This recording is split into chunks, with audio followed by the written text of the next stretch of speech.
Indiana extends head football coach Curt Cignetti for the next 8 years. And it was absolutely the right move.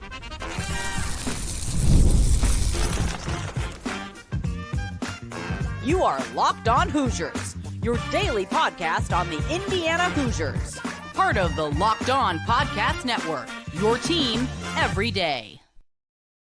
Welcome in. It is the Locked On Hoosiers podcast. I'm your man, Jacob Goins. I appreciate you being here, making this your first listen or your first watch every single day. We are part of the Locked On Podcast Network, which is your team every day. Today's episode of Locked On Hoosiers is brought to you by FanDuel. You can start the season with a big return on FanDuel. New customers can place a $5 bet, and you'll get started with $150 in bonus bets if you win your first $5 bet. Visit FanDuel.com to get started. Well, thank you so much for being here. Shout out to all of my everydayers who make Locked On Hoosiers your go-to spot for all things Indiana athletics. And there's a ton to talk about from this weekend. Indiana basketball looked pretty solid against South Carolina in what is going to be one of our only big tests in the non-conference slate. Plus, it's a huge week for Indiana football as Ohio State, the game we've been waiting for, it's finally here. Game week for Indiana and Ohio State. And now we get to go into a game like this knowing that our head coach isn't going anywhere. That's right. Head coach Curt Cignetti and Indiana come to an 8-year contract extension. 8 years, $72 million. That goes out to $8 million a year with the $1 million retention bonus per year. So this guy got paid. All right, good for Curt Cignetti, good for Indiana. This is good, I think, for pretty much all parties involved here because we've all known, right, that this year has been the best season in our history. I mean, I know that we have yet to have a ranked win. I know that we've even had some injury problems here and there. But for us to be where we are, a top 5 team in the country, no matter what poll you look at, right? AP, coaches, college football playoff, which is the one that matters at this point. We are a top 5 team. We've also only won a single game by single digits. All of the other wins were by 2 touchdowns or more. And now we are setting up for what is possibly the biggest game we've ever played in, a top 5 matchup on the road at Ohio State. And we're going to get to that game. We're going to get there in just a little bit and talk about it all week long, right? But you look at what this represents and what Indiana was able to do here by locking down Curt Cignetti, right? We had a big episode last week talking about why Indiana had to make this happen and why they had to make it happen right now. Because I said it, and I still believe it. There are 25 to 30 Division I Power 4 schools that if you could ask them behind closed doors without it leaking out, and you said, hey, would you get rid of your current head coach to hire Curt Cignetti? Would you do that right now if you had the chance to do it? They would have said yes. They would have said yes, which is why I think Indiana used the bye week while they were prepping and getting healthy and things like that. Indiana, the university and the athletic department said, hey, let's take advantage of this little bit of downtime that we have, and let's make sure that Curt Cignetti doesn't go anywhere. And that's exactly what they did. Again, 8 years, $72 million, the additional $1 million retention bonus every year. So it all averages out to about $8 million a year, which puts him in the top 20 ranking of highest paid coaches in America, top 4 of the Big Ten. So not too bad for a guy that just took his biggest job ever and came from James Madison, right? No disrespect. I'm saying good for this dude, right? He came up and he's winning. He's proven it. Google him. And now he's making big time bucks. But here's what you have to learn. And here's what you have to know is there's a couple caveats here, right? Because there are people who are, I don't know, concerned, right, with this. There are people that are worried. There were people like, why are we signing him to that long of a deal? That's 2032, right? That's an entire new decade that he could be coaching here. You're going to pay him that much money? Yeah. How could you not? Look at what he's done already. And I get it. And I kind of am in that boat of I'm not a huge fan of the super long contracts, right? 8 years is a little long for me. I agree with you if you're in that boat, if you're in that party. Totally understand. But in today's era of college football and college athletics, like you've got to go pay somebody. You have to go pay them because if you don't, somebody else will. And I hate that that is the world that we live in. Heck, that's the world with NIL too, right? You don't want to pay that quarterback? Cool. Somebody else will. And they'll leave and they will. And that's how the world rolls. So Indiana saw this as an opportunity to possibly have the best 6, 7, 8 years of football that this program has ever seen, building off the best year that we've ever seen. And, there were people concerned with, well, what happens if he doesn't win any more games? Or what happens if he gets blown out by Ohio State? Or what happens if this is the best year that we have? Well, yeah, all of those things could happen.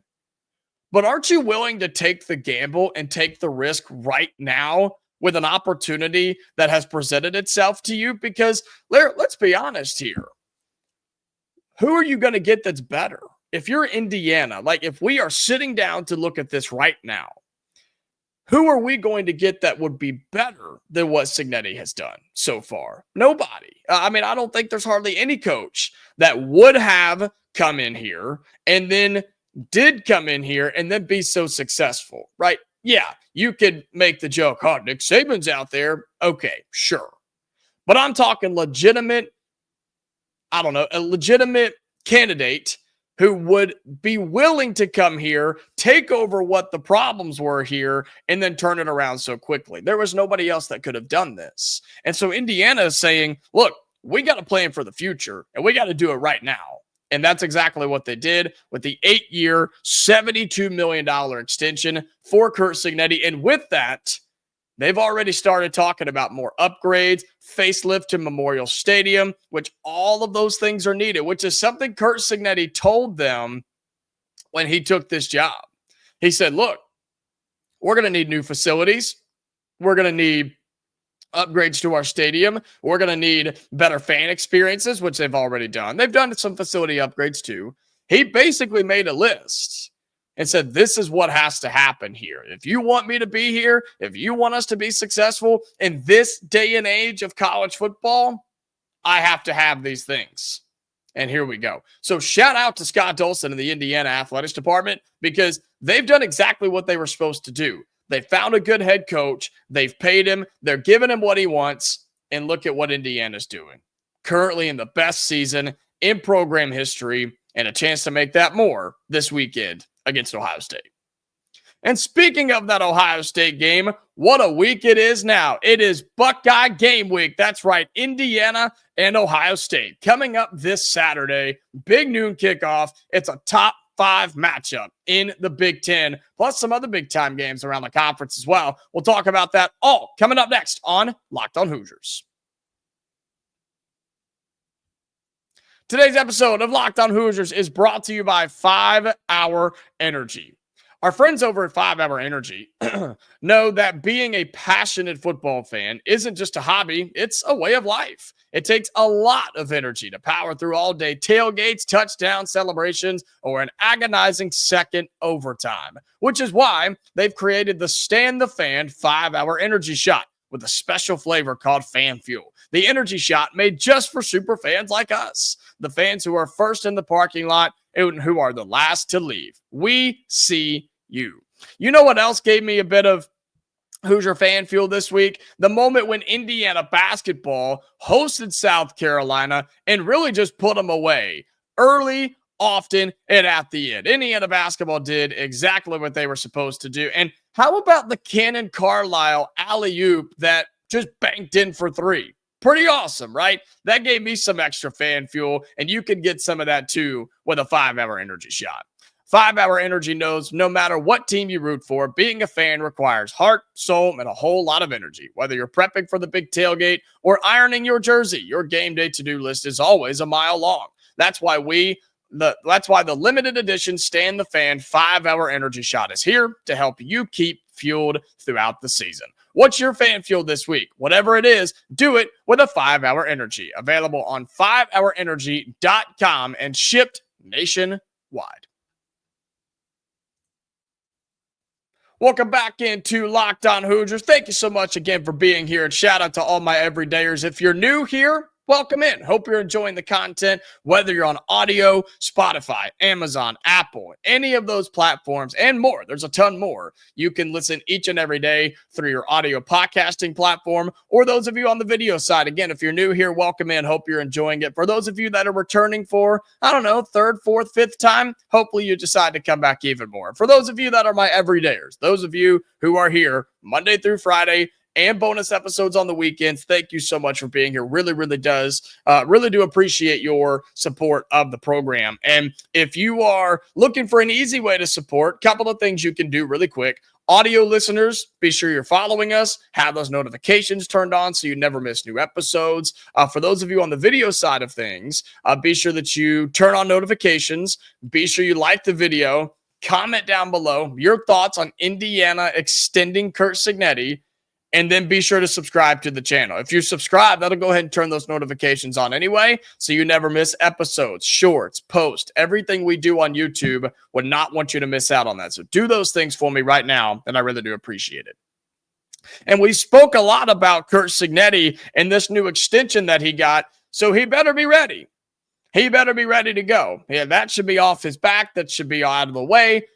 Because now you got Ohio State coming in this weekend. I guess you got to go to Ohio State this weekend. And, man, what a game this is. I mean, we're going to talk so much this week about what this game represents for Indiana, what this game could be for the Hoosiers, and really what it could be for Ohio State, too. I mean, you got to think about this, man. That's a program. That's a proud Buckeyes program that hasn't lost to Indiana very much and hasn't lost very much at all in recent years. And so they are playing for a lot too. I think that's what we have to remember here is the fact that they're playing for a lot. And they are still trying to avenge a loss to Oregon. They're still trying to get to a Big Ten championship game. They're still trying to have a high seed in the college football playoff. And so are we. And so you hope, right? And I have to play devil's advocate here. I do.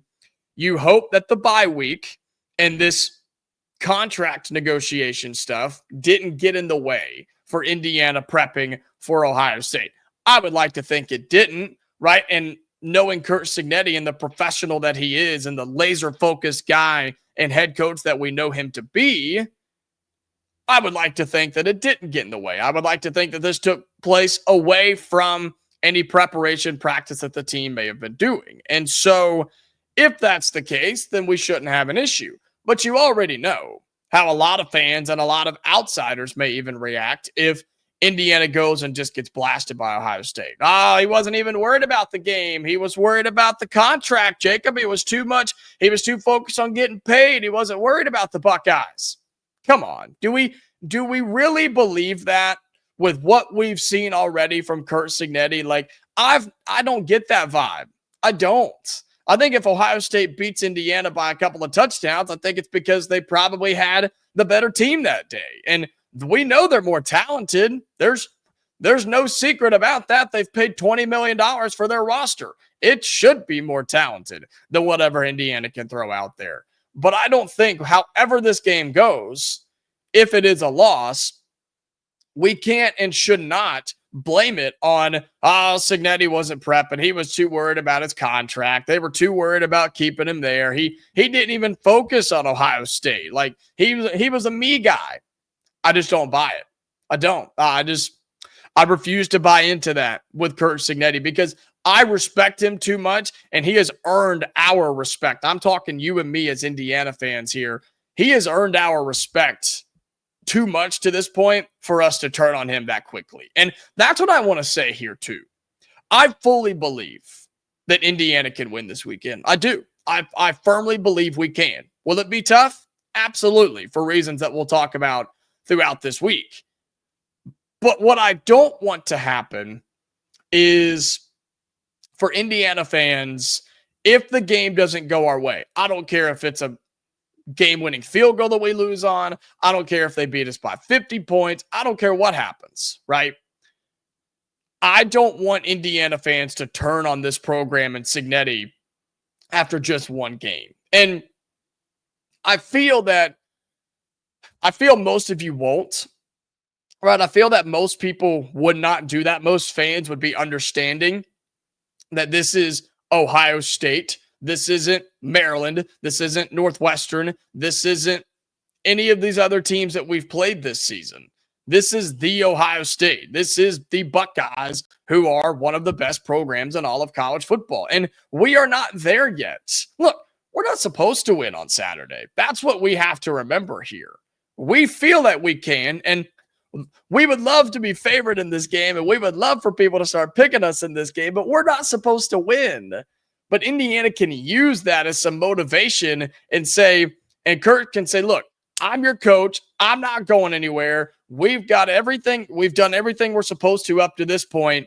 Let's take it in here and play with our hair on fire and see what we can come up with. And again, I firmly believe that this week can be successful. I think Indiana will give Ohio State everything that they want this weekend. I firmly believe it. And we know this. If we're in it in the fourth quarter, nobody wants to play us. Look, Ohio State does not want to play this game. Ohio State fans are nervous. The coaching staff doesn't want to be a part of it. I don't know how the fans are feeling, or I mean how the players are feeling. But man, this is a lose-lose situation if you're Ohio State. Think about this for a second. If you beat Indiana this weekend, yes, it is considered a top 5 win in the college football playoff rankings. It absolutely is. And they will use that to boost their resume. But let's break this down for a second. If Ohio State wins, yeah, they're probably going to the Big Ten championship game. They'll get another shot at Oregon. They have a chance to host. Well, no, if they beat Oregon, they would most likely get that first round bye and they wouldn't host. But if they beat Indiana and lose to Oregon, they still probably make a playoff and they would still probably host a playoff game in the first round.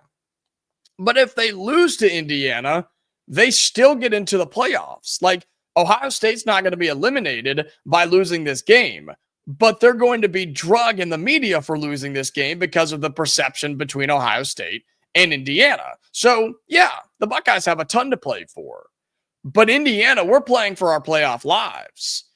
And again, more conversation on that later. But man, if you win, you're 100% in. And if you lose, the fate's not really in our hands anymore. And that's a scary spot to be in, right? With Ohio State and Indiana this weekend. You do have Iowa, Maryland this weekend. Penn State's on the road at Minnesota, a game they can't drop. Wisconsin and Nebraska are going after it. USC, UCLA going after it in Pasadena. I mean, some okay games this weekend, I guess. Illinois, Rutgers could be interesting, but it's all highlighted by 2 top 5 teams in the Big Ten, Indiana and Ohio State, happening in Columbus on Saturday early afternoon. Cannot wait to talk more about it this week right here on Locked On Hoosiers. Well, coming up on our final segment, do want to talk a little basketball because Indiana, the men hosted South Carolina, and they looked pretty good doing it. We'll talk about that in our final segment coming up on Locked On Hoosiers. Today's episode of Locked On Hoosiers is brought to you by FanDuel. Get ready to tackle the NFL action with FanDuel, America's #1 sportsbook. Because right now, new customers can bet $5, get $150 in bonus bets if you win. The FanDuel Sportsbook app gives you everything you need to place live bets on the NFL all in one place. Some great games on Sunday, huh? Really, really good games. Even the Sunday night game got kind of wild with the Bengals and the Chargers. So be sure that when you get a hunch in the middle of the game, you've got FanDuel. They got the FanDuel app, and go to FanDuel.com because you can check out the latest stats. You can view play-by-play and so much more on the same page where you place your bets. Just visit FanDuel.com to join today. You'll get started with $150 in bonus bets if you win your first $5 bet. That's FanDuel.com. Never waste a hunch and make every moment more with FanDuel, an official sportsbook partner of the NFL. Today's episode of Locked On Hoosiers is brought to you by Game Time. Game Time is my go-to ticketing app for sports, music, comedy, theater, you name it, they have got it. And I really don't look anywhere else. Anytime somebody's like, hey, let's think about going to this. Cool. I look it up on Game Time. Hey, have you seen the tickets for this sporting event? Man, they're crazy expensive. Hey, hold on. Let me check on the Game Time app. And it's always my place to go. And it's the place we always get our tickets for any of those types of events. I've used it for sporting events. I've used it for comedy shows. I have family members that have used it for theater events and concerts. Like, everybody that has used it has absolutely loved it. So there's really not much you're waiting for. You need to go and get on Game Time and their new Game Time Picks thing. It's their new feature. It makes getting tickets to see your favorite teams play live even easier. It filters out all the fluff, and it shows you only the incredible deals, so you don't have to scroll through all the thousands of tickets on each individual event. It's going to do it for you and show you the best possible seats available. Plus, you can see a panoramic view from those seats, so you know exactly where you're going to be before you buy your tickets. Take the guesswork out of buying tickets with Game Time Picks. Download the Game Time app, create an account, and use the code LOCKEDONCollege for $20 off your first purchase. Terms apply. Again, create an account and redeem the code LOCKEDONCOLLEGE. That's Locked On College for $20 off. Download Game Time today. What time is it? It is game time. Final segment here on Locked On Hoosiers. Again, thank you so much for being here, and shout out to all of the everydayers and those of you who are new here. Appreciate you all being here, truly making this your first listen or your first watch every single day. Well, a lot of football talk to start the show, but we got to get in some basketball conversation because Indiana men take down South Carolina 87-71. And, you know, overall, my initial thoughts on how this game went was good, right? Solid. 87-71, 16-point win at home over the weekend over an SEC opponent. What more could you ask for, right? You put up 87 points offensively, something last year's team really couldn't dream of doing most of the time, and you held a team in the Power 4 to 71 total points, right? You look at the scoreboard and you're like, cool, right? Everything was fine. You get out to a hot start, and you just kind of let it ride the rest of the way.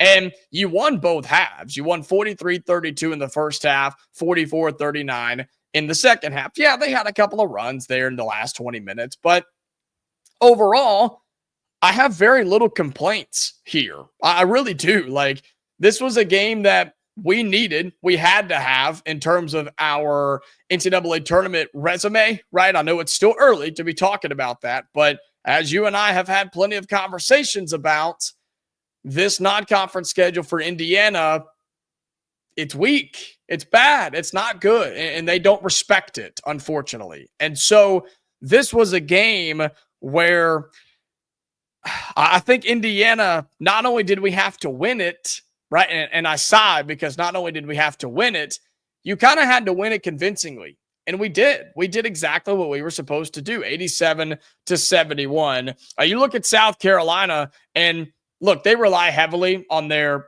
forwards and guards on the starting lineup, and then they got a ton of points from Ugasuk, man. That 15, man, he could let it fly, and Indiana got burned by him several times, 4 to be exact, from downtown. He had 18 points off the bench. If he doesn't go crazy, Indiana wins this by 30, right? So keep that in mind here. But you've got to find guys like that, and you can't let him get shots that he had. A couple of them were tough, but a couple of them were not. And Indiana has to be able to find that dude, whoever it is, on whatever team we're playing, and lock him down. But offensively for us, man, I was really, really impressed because Oumar Ballo didn't even get double digits, right? He played 31 minutes, had a single basket, one. Which you look at it and you're like, wow, Indiana wins by 16 points with one of your best players only making a single basket. That's pretty good. Yes.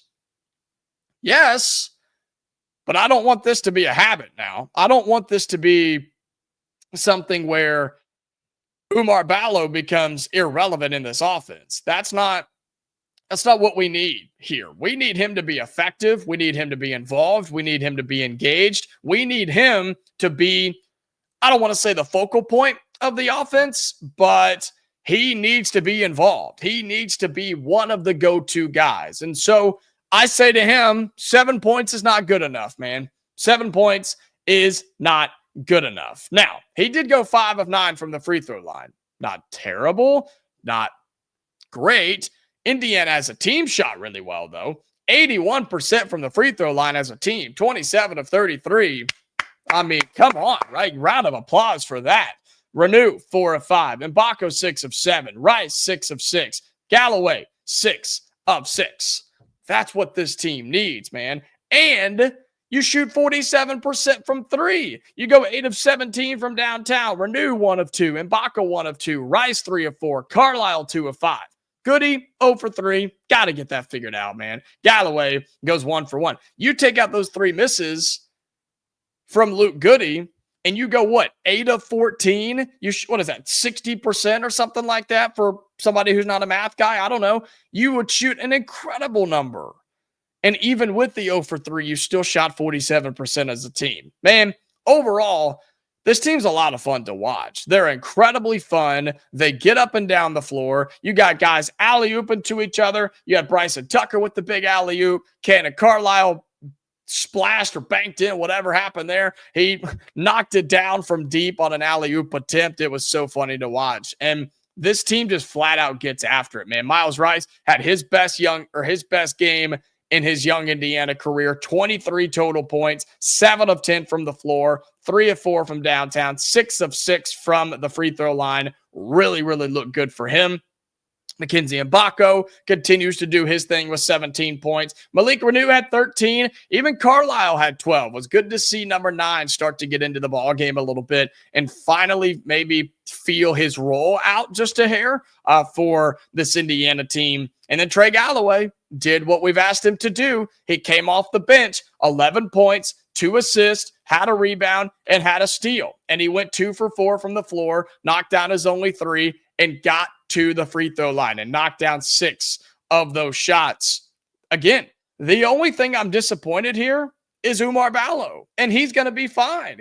We're going to figure that out. I have no concerns on him moving forward. And so overall, man, what a great win. What a great win for Indiana basketball. I don't know how good South Carolina will end up being, but a win over an SEC squad, I'm never going to complain about because that's a really good conference, and they've gotten better as the years have gone on. So overall, weekend victory, 87-71. Not too worried about it. Indiana looking ahead as we wrap up here. You've got UNC Greensboro coming up late this week, and then you travel starting next week for the Battle for Atlantis. Looking forward to that for Indiana basketball. Full coverage right here on Locked On Hoosiers. That's going to do it for today's episode of the Locked On Hoosiers podcast. Again, appreciate you all being here, whether you're on audio or watching on video. Thank you so much for your support. Audio listeners, turn on those notifications. I don't want you to miss any new episodes, okay? So be sure you've got those turned on. And then for those of you on video, like it on YouTube, comment down below your thoughts on Indiana basketball's win over South Carolina, and subscribe to the channel if you have not done so already. All right, this is a 5-day-a-week podcast, so you better be coming back tomorrow because we'll have a brand new episode for you then, all right? Until then, Hoosier fans, stay safe. I'll talk to you later.